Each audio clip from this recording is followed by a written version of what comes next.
नहीं, भ्रष्टाचार तो चरम सीमा पे है। जो भ्रष्ट थे उनको क्यों लिया गया बीजेपी में, आप बताइए। उन पे आरोप, उन पे कार्रवाई करो ना। अब वो बीजेपी में आ गए तो वो सफेद दाग हो गए, और जो पहले तो भ्रष्टाचारी थे वो हमारे भगत सिंह कोश्यारी वहाँ बंबई में सरकार गिरा के चले आए, उत्तराखंड में क्यों आए? क्योंकि उल्टे काम किए थे, इसलिए इस्तीफा देके चले आए यहाँ। क्यों? हमारे खंडूरी जी थे उस टाइम पे, मुख्यमंत्री थे, उनको अपनों ने हराया। किसने हराया? वो कोई भारतीय जनता पार्टी वालों ने तो हराया, कोई बाहर का थोड़ी था उनको हराने वाला। मुख्यमंत्री के दावेदार थे उस टाइम, उनको क्यों नहीं बना दिया गया फिर दोबारा से मुख्यमंत्री? फ्री से कुछ नहीं होता जी। एक राशन से फ्री की आदत नहीं पड़नी चाहिए। अटल बिहारी वाजपेयी जी ने कहा था, उनका मेरे को याद है, अटल बिहारी वाजपेयी ने कहा था सब कुछ दे देना लेकिन राशन फ्री मत देना। एक राशन के भरोसे पे कब तक चलेगा? और चीजें के आप दाम देखिए, आसमान छू के गए। आप देखिए लॉकडाउन में क्या पीछे टमाटर 250 रुपये किलो पे गए, प्याज गए, सब चीज़ों के रेट बढ़े ही हुए हैं। किस चीज़ों के घटे? तो एक उसे राशन से थोड़ी काम चल पाएगा। इससे राशन में कुछ नहीं है। राशन में वही है जो आत्मनिर्भरता थी वो भी खत्म होती चली गई। 15-20 किलो चावल के चक्कर में लोग लापरवाह हो गए। जो थोड़ा बहुत खेती बाड़ी होती थी वो भी बंजर पड़ गई। उन्होंने अच्छे कार्य किए, उन्होंने ऐसी दुर्भावना नहीं फैलाई। अटल बिहारी वाजपेयी जी के चक्कर में कोई किसान आंदोलन नहीं हुआ, कुछ नहीं हुआ। आज किसानों के साथ कितने किसानों के साथ आंदोलन हुए, फिर उनका वो वापस लिया गया। फिर ऐसा इतना उसका सरकार का नुकसान हुआ, किसान मरे। वो हमारे किसान तो है जिनकी बदौलत अनाज आज फ्री हो रहा है। बाकी किसकी बदौलत है? नहीं तो हम तो कहीं के भी नहीं है। अगर अनाज फ्री ना भी करो, लेकिन किसान तो कमा रहे हैं ना, लेकिन उनके अनाजों का शोषण हो रहा है। आज किसानों पे दमनकारी नीति अपनाई जा रही है, किन्हीं को बंद किया जा रहा है, कुछ किया जा रहा है, तो कुछ न कुछ तो उसमें खोट होगी। राम मंदिर तो सबका ही है, राम तो सभी के हैं, मर्यादा पुरुषोत्तम राम तो सभी के हैं जी, किसी का एक के थोड़ी है कि हमने उनको किडनैप कर लिया क्या आपने? राम मंदिर तो पहले भी था। अब वो निर्णय जो आया सुप्रीम कोर्ट से आया, कहाँ से आया है, वो तो सबके हित में है। राम तो सभी के हैं, मर्यादा पुरुषोत्तम राम उनको नहीं किया। चाहे वो हिंदू है, चाहे मुस्लिम है, चाहे वो सिख है, चाहे ईसाई है, राम सबके लिए। कुछ नहीं है। उत्तराखंड में क्या रह गए जी? बूढ़े माँ बाप रह गए हैं, औलाद यहाँ से छोड़ के चले गए हैं, और जो पढ़े लिखे हैं वो नीचे बस गए हैं। और यहाँ तो आके हमारे उत्तराखंड में सबसे ज़्यादा बेरोजगारी है। उनको लड़कियाँ क्यों नहीं मिल रही है? कि उनके ऊपर रोजगार के साधन है ही नहीं उनके पास, उनको प्राथमिकता नहीं दी गई। बाहर से आके हमारे उत्तराखंड में लग जा रहे हैं। आज आप देखिए, डाकखाने में देखिए, एम्स में देखिए, कहाँ से हैं, निरीक्षण कर लीजिए हमारे उत्तराखंड के कितने लगे हैं। और डाकखाने में आज की डेट में देखिए आप कहाँ से नियुक्ति हो रखी है, कहाँ से हो रखी है। और जो वहाँ पे अंकिता भंडारी के साथ बलात्कार हुआ, वो हुआ, उसका अभी तक क्या हुआ? कोर्ट में ही चलता रहेगा। ऐसे ही बलात्कार होंगे, कोर्ट में चलता रहेगा। क्या सरकार कुछ निर्णय नहीं ले सकती इसमें? है सब जी, रोज पेपरों में छप रहा है। अंकिता भंडारी के चक्कर में आज ये डेट लग रही है, आज वो डेट लग रही है, लेकिन डेट ही डेट लगता है। तो जो बलात्कारी वो तो ऐश की भावना से जी रहा है, बाहर है वो, तो उसको तो अरेस्ट नहीं किया गया। हमारे पास कुछ पद नहीं है जी, हम इससे कुछ नहीं वाकिफ हैं। और हम तो 2009 में हमने आडवाणी जी की रैली के लिए हमने चंदा दिया है, हमारे पास है, उसकी रसीद भी है, सब कुछ है। लेकिन उस टाइम की और उस टाइम की बीजेपी में जमीन आसमान का फर्क है। जमीन आसमान का। उस टाइम उन्होंने दुर्भावना नहीं फैलाई। आज की डेट में तो है कि इसकी सरकार तोड़ लो, इसकी सरकार तोड़ लो। कहानी हुई खरीद फरोख्त तो सब जगह हुई है। जहाँ भी सरकारें टूटी वहाँ पे भारतीय जनता पार्टी वालों का ही कारनामा है। अब एक ही बार हो सकता है प्रत्याशी को भी देखें लोग। मोदी जी अपनी जगह हैं, वो प्रधानमंत्री हैं भारत के, लेकिन यहाँ तो हमें उत्तराखंड देखना, कौन उत्तराखंड में मूल रूप से रह रहा है, कौन उत्तराखंड से वाकिफ है। तो लोगों को ये देखना चाहिए।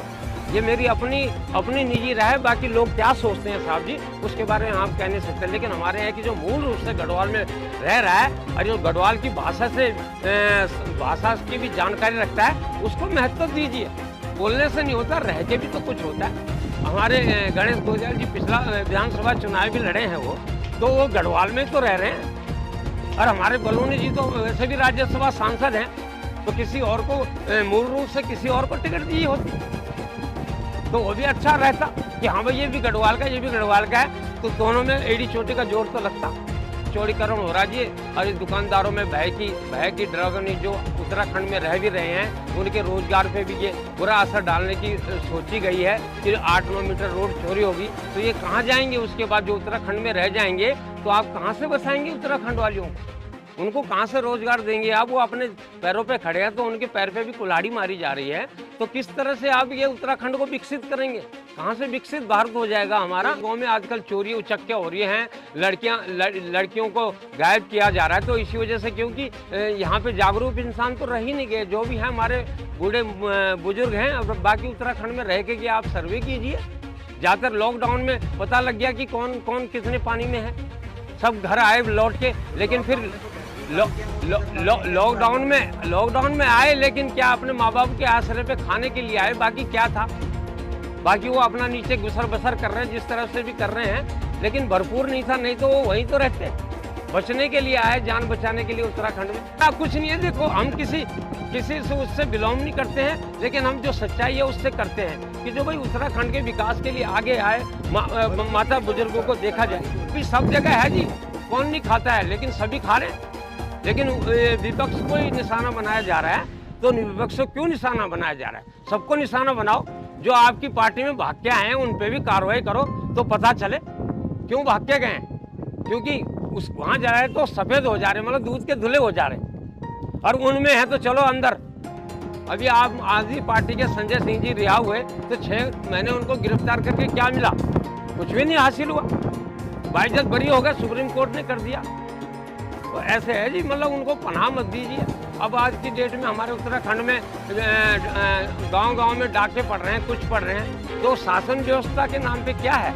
कुछ भी तो नहीं है। बुजुर्ग चोरी हो रही है, पहाड़ों में चोरी हो रही है जी। बुजुर्ग कहाँ तक उनको भगाएंगे? बुजुर्गों की बस की नहीं हो तो अपनी जिंदगी बसर कर रहे हैं उत्तराखंड में जब तक हैं। और आगे आने वाले टाइम में लड़कों को लड़कियां नहीं मिल रही हैं, तो उत्तराखंड तो उत्तराखंड हो चुका है साहब। इसमें कोई आपकी दो राय नहीं है। यहाँ के लड़कों को लड़कियां नहीं दे रहे हैं। यहाँ के लड़कों को लड़कियां नहीं दे रहे हैं। नेपाली मजदूरी कर रहे हैं, बिहारी आ रहे हैं, क्योंकि यहाँ आदमी है नहीं। अग्निवीर का क्या है? जिस 4 साल की नौकरी है, वो फौज का जो मैसेज था हमारे उत्तराखंड भाइयों में, वो भी खत्म होता चला गया। उससे तो बढ़िया वो होटल में परमानेंट नौकरी करे, तो वो भी खा पी के अपनी जेब में डालेगा, किराया भी बचेगा, सब कुछ बचेगा। तो उससे तो बेटर होटल वाला अच्छी कमाई करता है, अपने बच्चे भी देखता है, सब कुछ देता है। तो 4 साल के बाद वहीं आना ये। अब ये रोजगार के नाम पे हमारे ये भाई लोग हैं, 70-80 दुकानदार है हमारे रिखणी खाल में। और कल इनके ऊपर बुलडोजर चलेगा तो ये जाएंगे कहाँ? तो बेरोजगारी तो पहले ही है, उसके बाद ये कहाँ जाए? रोजगार की समस्या तो है सब। तो इसलिए अब जो ये यहाँ पे बसे हुए हैं, रोड किनारे बसे हुए हैं, अब आप इनको उजाड़ेंगे तो ये जाएंगे कहाँ? इनकी भी रोजी रोटी बंद हो जाएगी। कल उत्तराखंड वो भी कहीं अपना रैन बसेरा ढूंढने के लिए किसी राज्य में निकल जाएंगे, तो फिर पहाड़ वीरान रह जाएगा। और जब से उत्तराखंड बना है, पहाड़ खाली होता जा रहा है। कोई कुछ अगर सुविधा होती तो कोई टिकता भी। आज की जो वो हैं अध्यापक लोग भी हैं, बच्चे ही नहीं है तो स्कूल बंद होते चले जा रहे हैं। आप बताइए कि कहाँ स्कूल बंद नहीं हो रहा है, विद्यार्थियों की संख्या कितनी है? आप उन पर भी प्रकाश डालिए। बस यही मैं कहना चाहता हूँ। तो इसमें ट्रैफिक क्या है जी? कुछ नहीं है। ये बाघ और ये सुअर चलेंगे इन पे, आदमी तो है नहीं उत्तराखंड में। बिल्कुल साहब जी, और क्या? बाघ यहाँ आए दिन घूम रहा है। यहाँ पे पूछ लीजिए, इतनी जनता है। मैं नहीं कर रहा हूँ। बाघ तो यहाँ बाघों का बिल्कुल दहशत बनी हुई है। 2-4 दिन से बाघों ने आतंक मचा रखा है यहाँ पे। बाजार के किनारे पे पंजाब नेशनल बैंक के सामने है। ये हमारा महिला बल्ला है। ये आपका महेंद्रणी ग्राम सभा है, तल्ला ग्राम सभा बेला है। ये सब जगह अगर बाघ ने बकरियां और गाय के बच्चे वगैरह नहीं खाए तो आप पूछ लीजिए जनता से, खाए कि नहीं खाए। तो इसमें ये है जी,